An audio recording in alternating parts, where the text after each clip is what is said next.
minutes for questions, so I'll tell you when 10 minutes are up. Perfect. Okay, so our next talk this morning is Alex Eaton from Cambridge, and I'm going to let you read the title very later. Go ahead. Thank you. Okay, thanks very much. So first and foremost, I'd like to thank all my collaborators without whom these projects would not have been possible. Most of the data I'm going to present were measured by PhD students Sayuru and Kira Weinberger. I'm very grateful for the mentorship of Malte Groscher and Gil Lonzerich in Cambridge. All our samples are finally provided by Mikhail Belishka and his team in Prague. And today I'm going to present high magnetic field measurements from 3 magnetic field labs, and we're very grateful for the user support from Zhu Zhengwei in Wuhan, Yuri Skursky in Dresden, and Dave Graff at the Mag Lab in Florida. So we already had a great introduction to uranium ditelluride this morning, just to remotivate things, going way back, right after the formulation of BCS theory. Pomeranchuk was thinking that, well, while phonons are all very well and good for giving you singlet superconductivity, what if you had ferromagnetic fluctuations that could give rise to triplet superconductivity? And around the same time, Anderson was thinking about superfluid helium-3 and made the very astute realization that a triplet superconducting state would be extremely sensitive to impurity scattering, and speculated that perhaps that's why back in 1960, this hadn't been observed as of yet. And indeed, it took 40 more years for the first observation of superconductivity coexisting with a ferromagnetic state in a collaboration between the groups of Jacques Lotte and Gil Lonzerich. And then a few other similar materials were found, uranium, rhodium, germanium, and cobalt germanium, until in 2019, the Maryland collaboration reported observations of superconductivity in UTe2, which, although not being a ferromagnetic, this is a paramagnetic material with no ordered moments at zero field, but nevertheless shows numerous characteristics of spin triplet superconductivity, in particular very small NMR night shift on cooling through TC, and large anisotropic upper critical fields that exceed the paramagnetic pair breaking limit in all directions, especially the hard magnetic B direction with this very unusual HC2 versus temperature phase diagram. So this is the high magnetic field phase diagram of UTe2, which has 3 distinct superconducting states here in blue, with this field polarized state dominating the high magnetic field phase space. So what does this look like in something like resistivity? So at very low temperatures, hundreds of millikelvin, you have these 2 superconductivities, one at low field and another up to 35 Tesla, which is where this field polarized state kicks in this very large peak in the resistivity as you enter this phase. And this is like a ferromagnetic phase. So this is magnetization versus magnetic field. And you have this large jump of order half a Bohr magneton per unit cell. And this is a first order phase transition that has a critical endpoint around 10 Kelvin, and then smears out into this broad crossover up to a temperature scale of about 30 kelvins. And so that's these 2 superconducting phases, the second one of which is sharply truncated at this field polarized transition. And then you have this remarkable superconducting phase up here, which lives at tilt angles in the BC plane, whereby you have 0 resistance that then goes non-zero and goes back to 0 again as you access another superconductivity up to 60 or 70 Tesla field scales. So this is somewhat similar to prior observations in uranium, rhodium, germanium. So in uranium, germanium 2, you have this sort of ring diagram of ferromagnetic quantum criticality, which is somewhat similar to uranium, rhodium, germanium, where you have this first order metamagnetic transition with superconductivity living at these quantum critical points for field tilted in the BC plane. And if we look at what the resistivity of uranium, rhodium, germanium looks like compared to the field-induced superconductivity in UTe2, is not dissimilar. You have superconductivity happening at low temperatures, and then at high temperatures, the metamagnetic transition gives you a peak in the resistivity. It's just very different field and temperature scales. This is all gone at 500 millikelvin and it's sort of 10 to 20 Tesla, whereas this is up to 60 Tesla and 2 Kelvin in the case of uranium ditelluride. And very importantly, uranium, rhodium, germanium has a ferromagnetic magnetic ground state, whereas UTe2 is paramagnetic, as we showed earlier. So since the first discovery of superconductivity in UTe2 in 2019, there have been sort of 2 markedly different ways to access superconducting UTe2 samples. Initial measurements were done on chemical vapor transport grown samples, with later samples grown by a molten salt flux technique. And as Seamus mentioned this morning, there's a lot of controversy between different measurements on different types of samples, whether you have multi-component or single component superconducting order parameters, whether you do or don't have time reversal symmetry breaking, very different measurements of NMR night shift on the older generation of 1.6 Kelvin samples in gray or 2.1 Kelvin samples in red. This is a very controversial and thorny bush into which I don't intend to dive. I will merely mention that all the measurements I'm going to present today that we've performed were performed on the newer generation of molten salt flux samples that give TC values in excess of 2 Kelvin and triple R's in the hundreds. And we know that these are very good quality samples from our prior work, mapping the Fermi surface, measuring quantum oscillations, and by quite simple semi-classical arguments, by resolving high-frequency quantum oscillations, we know that the mean free path of these crystals has to be over 1,000 angstroms. Our first motivation with this new generation of crystals was to examine how does the superconducting phase landscape look for higher purity crystals compared to the original reports in 2019 or so on CBT samples. So here in gray, we plot the literature and CBT data, with the black points being our measurements on the higher TC samples. And perhaps unsurprisingly, we find that higher TC leads to higher HC2 for the SC1 ground state. But what we found quite interesting was that the second superconducting phase had its angular domain tilting the field away from the B-axis towards either C or A, really increases its angular domain and gets really close to the really interesting high magnetic field superconducting phase. And we looked really carefully to see if maybe there's some magic angle where you could get zero resistance all the way up through SC1, 2, and 3, but try as we might, there was always just a little bit of normal state in between SC2 and SC3 in the BC rotation plane.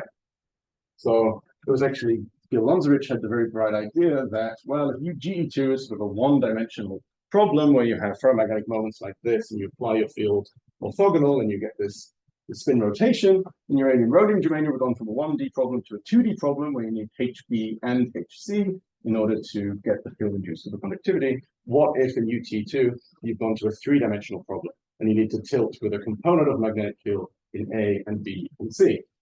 So that's what we set out to investigate. So this is rotations from the B-axis towards the AC direction, so towards the AC diagonal in the Brillouin zone.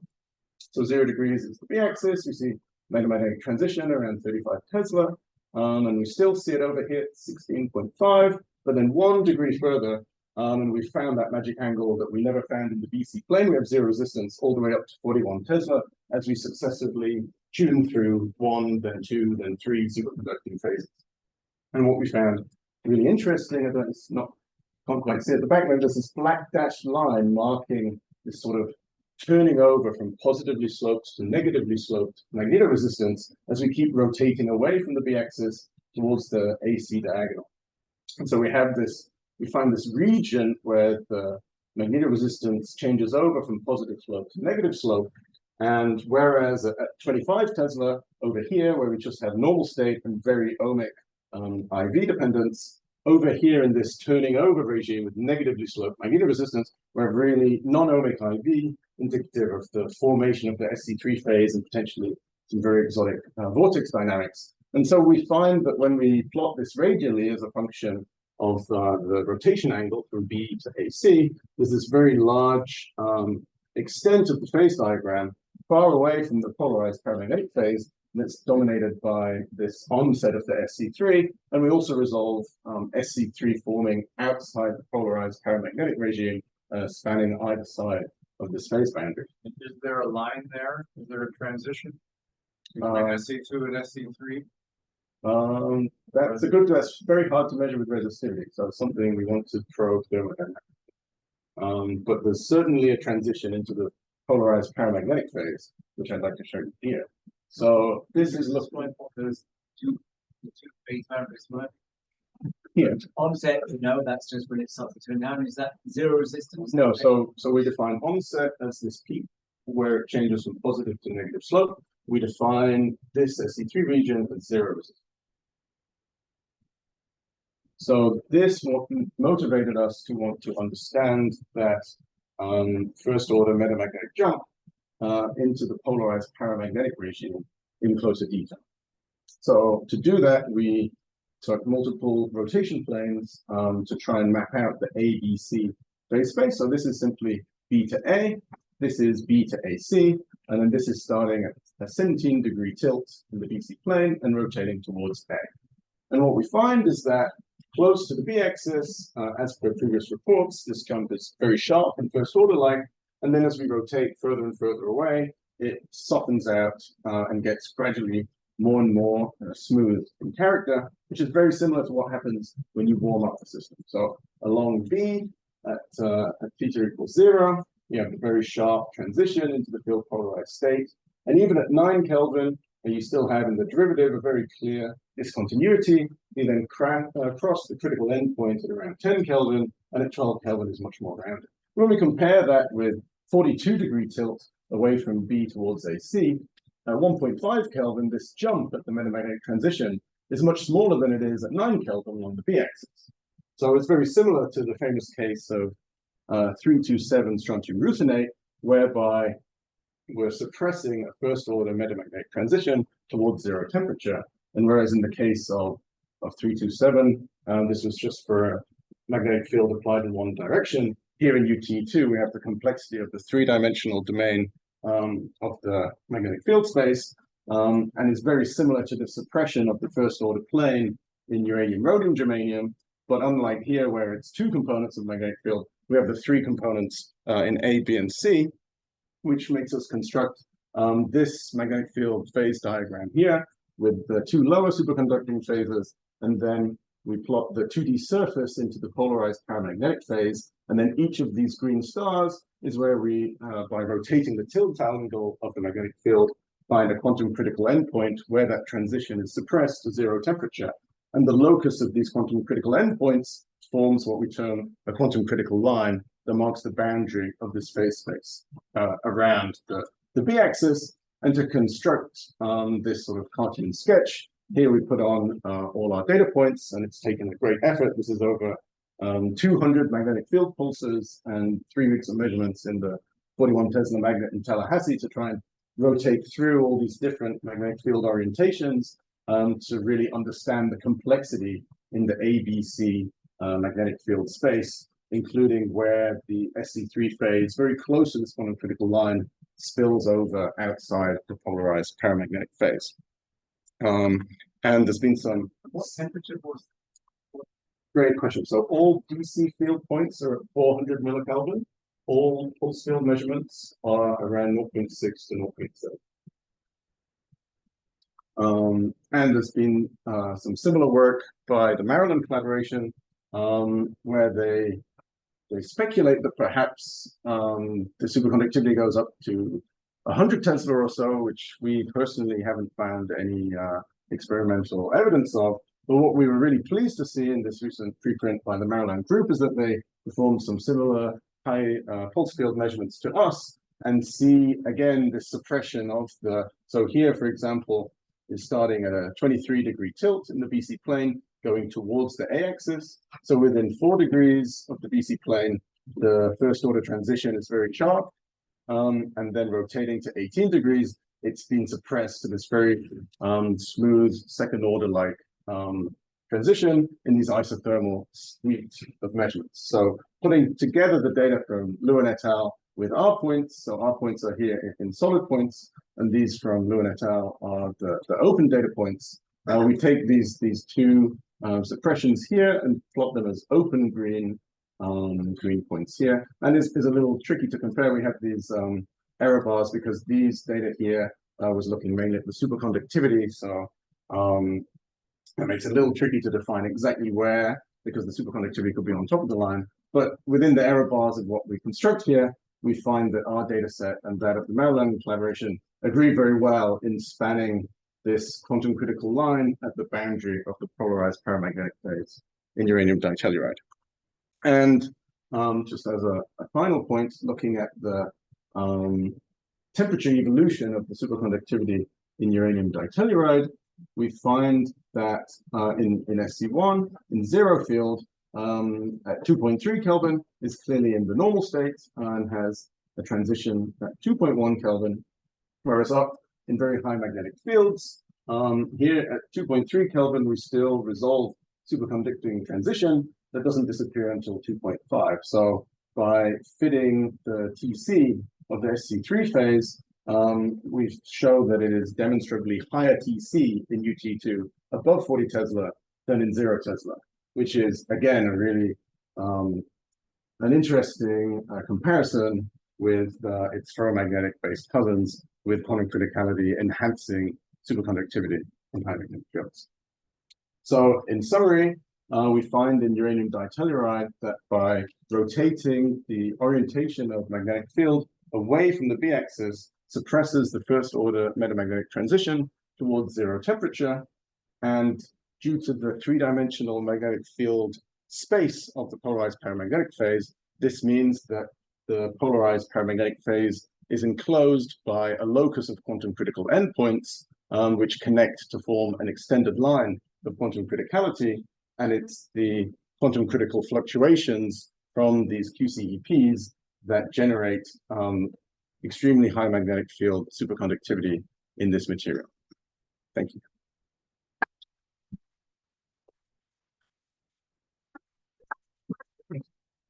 For questions?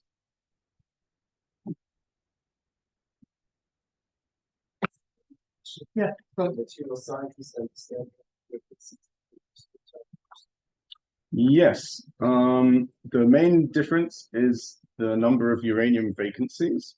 So in the chemical vapor transport, the growth temperature is a bit higher, and you have, even in the best instances, uranium vacancies of order 1%, which sounds small, but compared to a parts per million level is very high. And so there's some interesting USR measurements done by Jeff Saunier and Priscilla Rosa, where they took their CVT samples and saw sort of ferromagnetic clusters in the CVT samples that they didn't see in the MSF samples. So they interpret this as sort of the freezing of that site vacancy somehow induces some local glassy magnetism that could then explain the signatures of time reversal symmetry breaking that aren't reproduced on the new generation of samples.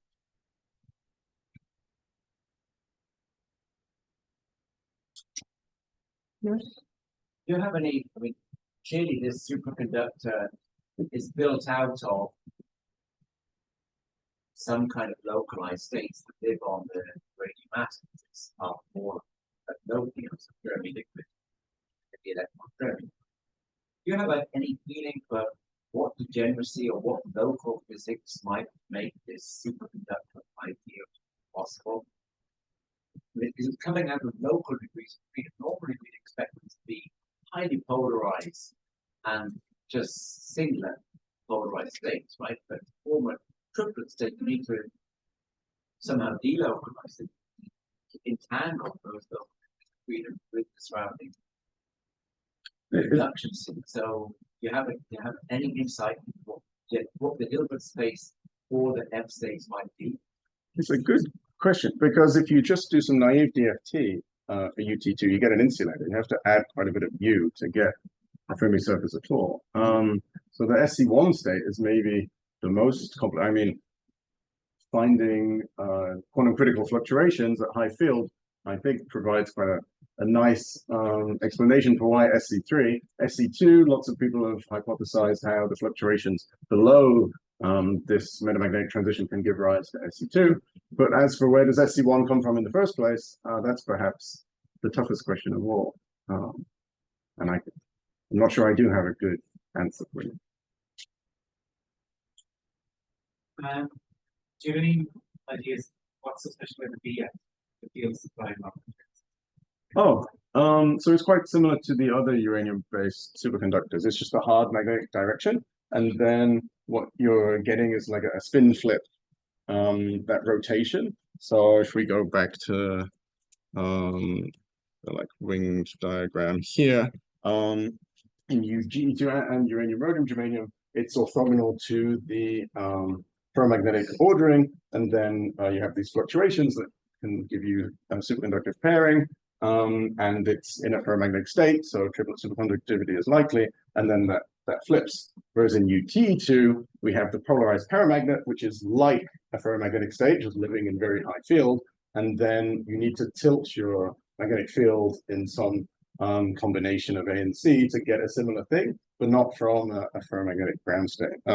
So actually something we think that is quite interesting, let's see, do I have it from above, is that the superconductivity fits very nicely here with tilts AC, but it disappears like we're very far away, tilting along just C. So you need to have some A and C, and we're not quite sure whether that's a simple like orbital limiting argument. It seems that the superconductivity is orbitally limited to about 75 Tesla.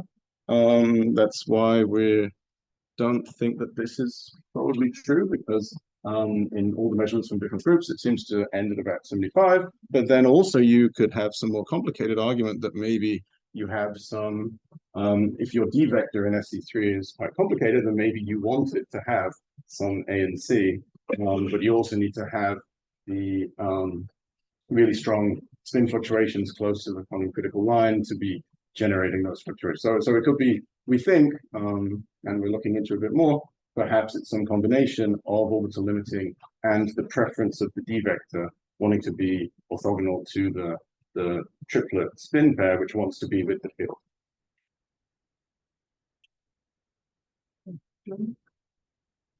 Well, it's kind of been answered. I had a naive question about what's the coherence length? What's all the field that you expect? Does that make sense? Yeah, pretty small for the coherence length, and yeah, orbital limiting seems to be about 75. Yeah, I'm not sure I have anything else in here. Coherence length that you get from that makes sense. It doesn't not make sense, I think. How big does it turn out? Few nanometers, I think, right?